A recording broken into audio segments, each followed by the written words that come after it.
व्यासपीठावरील सर्वच मान्यवर आणि उपस्थित बंधू आणि भगिनींनो, मी उद्धवजींचे आणि शिवसेनेच्या सगळ्या सहकारी आणि पदाधिकाऱ्यांचे मनपूर्वक आभार मानते की त्यांच्या सगळ्यांच्या कष्टांनी आणि प्रयत्नांनी आज हा महाविकास आघाडीचा अतिशय देखणा असा कार्यक्रम इथे सुरू होतोय।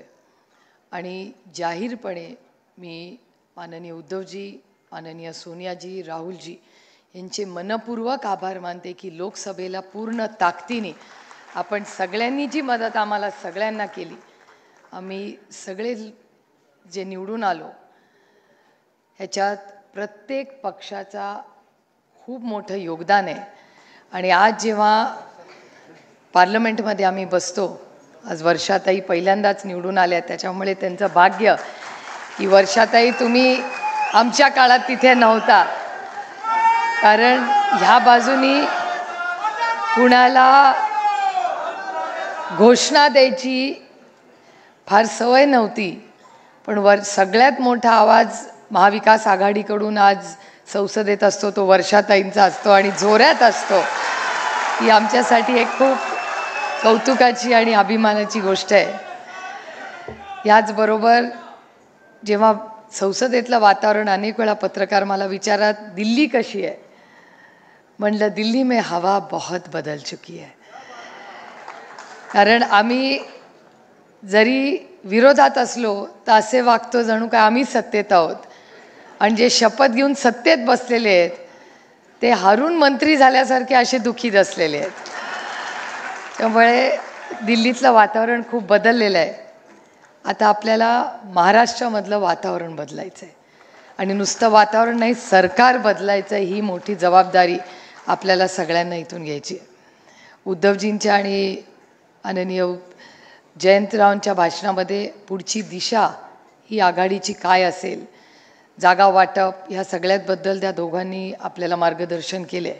मी कार्यकर्त्यांच्या मनातला एक विचार आपल्या सगळ्यांना, आणि आता नानाही आलेले आहेत, मी विनम्र विनंती करीन सगळ्या कार्यकर्त्यांच्या आणि पदाधिकाऱ्यांच्या वतीने की तुम्ही जो काही निर्णय, कुणाला जे तिकीट द्यायचे ते द्या, पण लवकरात लवकर ते अनाउन्समेंट करा, कारण आज प्रचंड उत्सुकता आहे, प्रत्येकाला काम करायचं आहे। सगळ्यांच्या यात्रा सुरू झालेल्या आहेत, यात्रांना अतिशय अपेक्षेपेक्षा जास्त रिस्पॉन्स येतो। आणि मला खरं तर विचाराल तर आपले जेव्हा एवढ्या मोठ्या संख्येने निवडून आले, मला ज्या दिवशी मी आणि अमोलदादा निवडून आलो, आमच्या सीट काही प्लसमध्ये धरल्या नव्हत्या, त्याच्यामुळे सगळ्यात जास्त संघर्षात, आणि माझं म्हणजे त्या सगळ्या भगिनींमध्ये ह्या भगिनीवर सगळ्यात जास्त विशेष प्रेम असल्यामुळे माझ्याकडे सगळ्यांचंच जास्त लक्ष होतं। आणि जेव्हा त्याच्यावर बोलणार आहे मी, पण त्या सगळ्या ज्या पद्धतीने मतदान झालं त्यामध्ये सगळ्यात मोठं म्हणजे आमच्याकडे तर खासदार, आमदार, कारखाना म्हणजे साखर कारखाना, दूध संघ, सोसायटी, सरपंच, ग्रामपंचायत सगळी गेली होती, काहीच राहिलं नव्हतं। म्हणजे मी आणि अमोलदादा एकामेकाला फोन करून म्हणायचं आता काय करायचं, ते म्हणले आता काय करायचं, असं करत करत आम्ही दोघांनी प्रचार केला।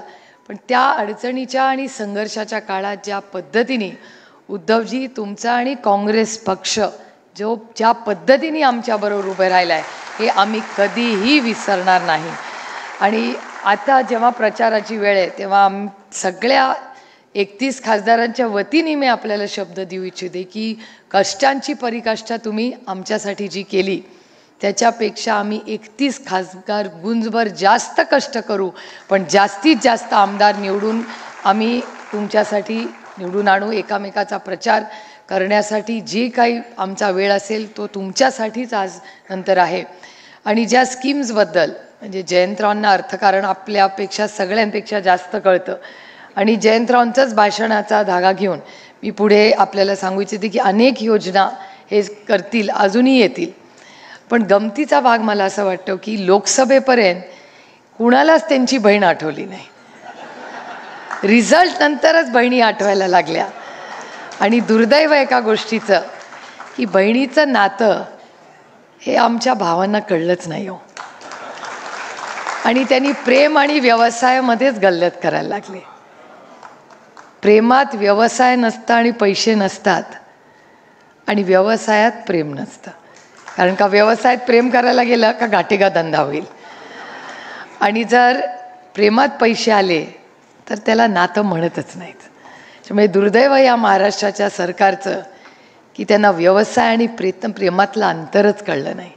ते बोलताना म्हणतात की एक बहीण गेली तर हरकत नाही, दुसऱ्या बहिणी आणू, 1500 रुपयाला या राज्यातलं नातं विकाऊ नाही हो. हा आमच्या नात्याचा अपमान आहे.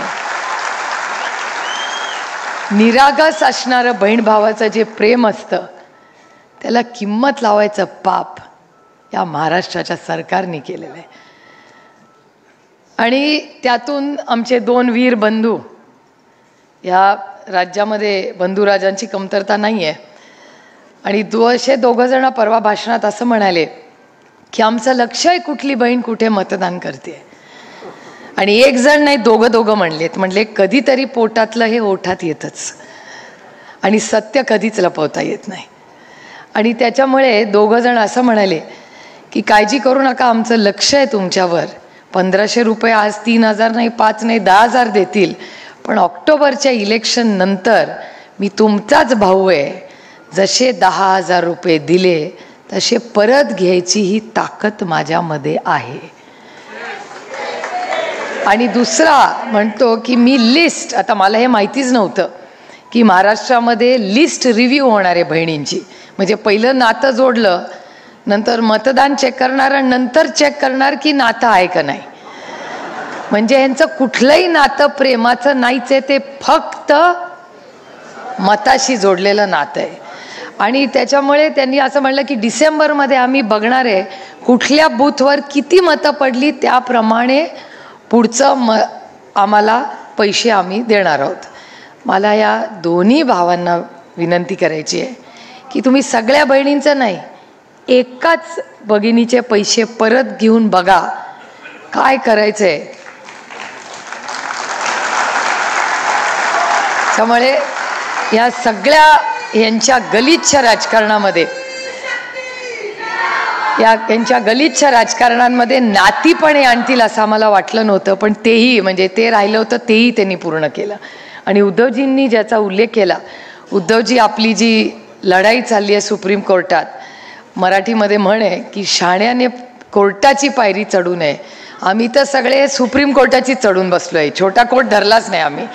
पण मी आवर्जून, आज जितेंद्र आव्हाड इथे आहेत, देशमुख साहेब दिल्लीला येतात, पण मी अनिल परब आणि अनिल देसाईंचा आवर्जून उल्लेख करीन, कारण या सगळ्या लढाईमध्ये ते दोघं आमच्याबरोबर नेहमी सुप्रीम कोर्टात येतात. आता मला काही लोक कधीतरी ट्रेनमध्ये वगैरे भेटतात. मी परवा लातूरला जाताना त्या बाजूचे काही लोक भेटले होते आणि मला म्हणतात कशाला लढता हो, आता झालं ना तुमची तुतारी वाजली, मशालीला यश आलं, आता कशाला लढत बसता. म्हटलं ही लढाई तुतारीची किंवा मशालाच्या यशाची नाही आहे, ही तत्वाची लढाई आहे.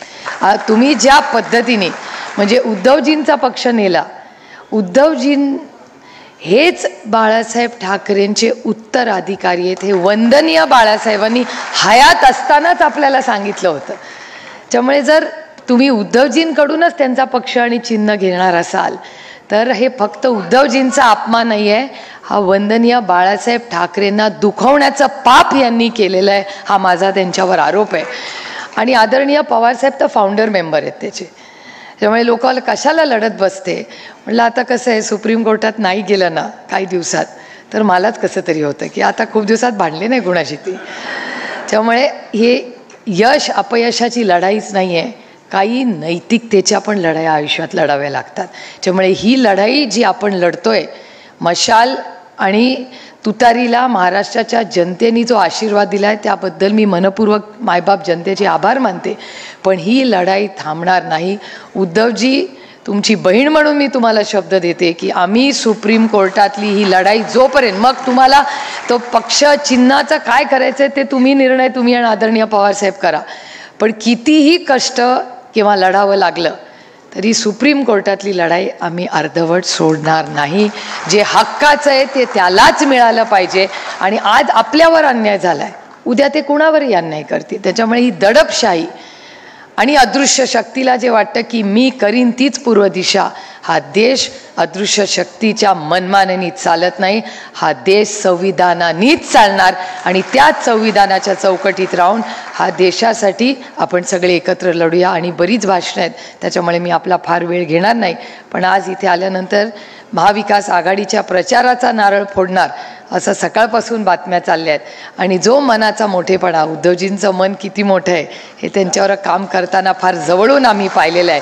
आणि कोविडच्याही काळामध्ये एक मोठा भाऊ म्हणून त्यांनी जी साथ ही सगळ्यांना आपल्याला दिली, याबद्दल महाराष्ट्र हे ऋण मी म्हणणार नाही, पण हे जे प्रेमाचं खरं नातं आहे हे कधीच विसरणार नाही. काँग्रेस आणि राष्ट्रवादी काँग्रेस आम्ही अनेक वर्षे एकत्र काम केल्यामुळे ताटातलं वाटीत आणि वाटीतलं ताटात, त्यामुळे आम्ही सगळ्यांनी खूप चांगलं काम केलं आहे, पण एकत्र काम केलं आहे. त्याच्यात दोघांचेही सहकार्याचं आणि पदाधिकाऱ्यांचं कौतुक केलं पाहिजे. पण सेना ही काही वेगळी आहे असं कधीच आम्हाला वाटलं नाही. जेव्हा आपण एकत्र 2.5 वर्ष काम केलं तेव्हा एक खूप खेळीमेळीच्या वातावरणात, विश्वासाच्या वातावरणात जे महाविकास आघाडीचं काम केलं तेच पुढची 5 वर्ष आपल्याला करायचे आहेत. महाराष्ट्र आपली वाट बघतोय. त्यामुळे आपण सगळ्यांनी पुढचे फक्त 90 दिवस हे जे काही असतील ते सगळं बाजूला ठेवून मी तुमच्या सगळ्यांचे फक्त 90 दिवस मागते. या 90 दिवसात कष्टांची पराकाष्ठा करू, पण महाराष्ट्रातला एक स्वाभिमानी, दिल्लीच्या समोर न झुकणारच सरकार ही आणण्याची नैतिक जबाबदारी आज आपल्यावर आहे. आज आपण आल्यानंतर आमचं सगळ्यांचं जे प्रेमाने स्वागत केलं याबद्दल मनपूर्वक आभार मानते.